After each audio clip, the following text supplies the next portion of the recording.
नमस्कार, रुचकर सूपमध्ये आपल्या सर्वांचं खूप खूप स्वागत आहे। आज आपण एकादशी स्पेशल बाहेरून कुरकुरीत आणि आतून मऊसूद असा परफेक्ट साबुदाणा वडा बनवणार आहोत। ही रेसिपी एकदा करून पाहिली ना तर तुम्ही पुन्हा पुन्हा कराल। चला तर व्हिडिओला सुरुवात करूया।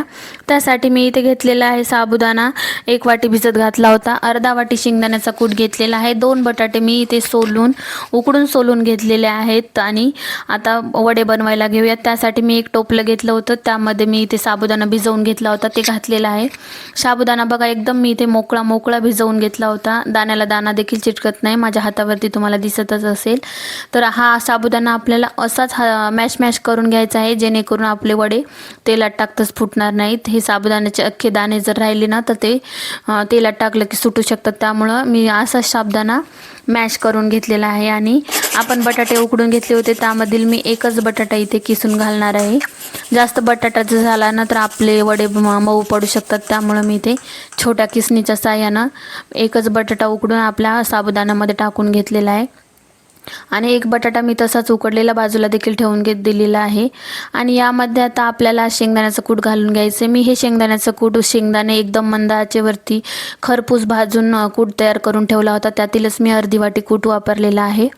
शेंगदाण्याचा कूट देखील यामध्ये टाकून झाला की सगळं आपल्याला बटाटा, साबुदाणा आणि शेंगदाण्याचं कूट एकत्र मिक्स करून घ्यायचं आहे। आणि सगळीकडून आपल्याला मिक्स होईल असंच मिक्स करायचं आहे। आणि हवं तर तुम्ही यामध्ये कोथिंबीर, हिरवी मिरचीचे तुकडे आणि जिरे वगैरे घालू शकता, तर मी इथे घातलेले नाहीत। मागच्या व्हिडिओमध्ये मी आपल्या शेंगदाणा दह्याची चटणी केली होती, त्यामध्ये तर मी कोथिंबीर वापरली होती। तर बऱ्याच जणांच्या कमेंट्स येत होत्या, ताई उपवासाला कोथिंबीर खात नसतात, त्यामुळे मी आज स्किप केलेली आहे। तर तुम्हाला हवी असेल तर तुम्ही घालू शकता। तर याला चवीपुरतं मी इथे सेंदो नमक घातलेलं आहे आणि यावरती मी लाल तिखट देखील घालून घेतलेले आहे। हवं तर तुम्ही हिरवी मिरची देखील घालू शकता। तर लाल तिखट मी अगोदर का नाही घातलं, तर अगोदर जर घातलं तर आपल्या हाताची आग उठू शकते, त्यामुळे मी लाल तिखट सर्वात शेवटी घातलेलं आहे। आणि आता सर्व आपल्या पिठामध्ये मिक्स करून घट्टसर गोळा मळून घेणार आहे। हे बघा, सर्व आपल्या पिठामध्ये मिक्स होईल असं आपल्याला चुरून घ्यायचं आहे पिठाला। पीठ चुरून एकदम छान आपलं एकदम घट्टसर आणि सॉफ्ट गोळा मळून झालेला आहे। बघा मी दाखवते, हे बघा छान असा गोळा मळून झालेला आहे। एक साबुदाण्याचा दाणा देखील आपल्याला बाहेर दिसत नाही।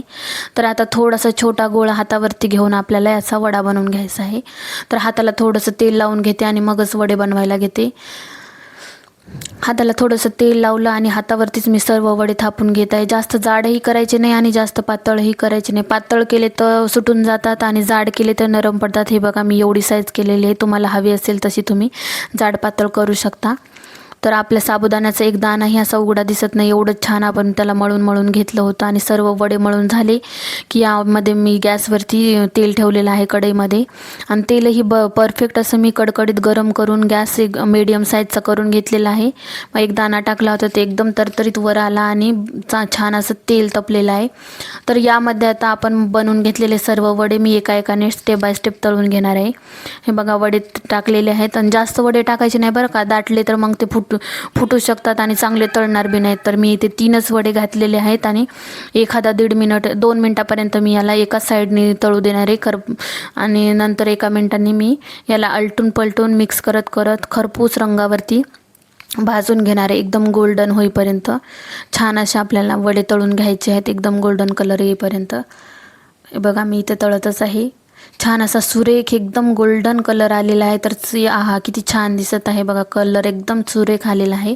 चला तर आता जाळीवरती काढून घ्या, जेणेकरून निथळून आपले थोडंसंही तेल दिसत नाही, काहीच नाही, एवढे कोरडे फट्ट आणि एकदम कुरकुरीत असे वडे बनवून तयार होतात। सर्व वडे बनवून तयार झाले की मी एका डिशमध्ये काढून घेतले। बघा एकदम सुरेख आणि आहा काय सुंदर दिसत आहेत। तुम्हाला व्हिडिओ आवडला असेल तर लाईक, शेअर आणि सबस्क्राईब करायला विसरू नका। आणि हा व्हिडिओ आवडला तर नक्की करून बघा, आणि कसे वडे वाटले ते नक्की कमेंटमध्ये सांगा। तोपर्यंत बाय बाय।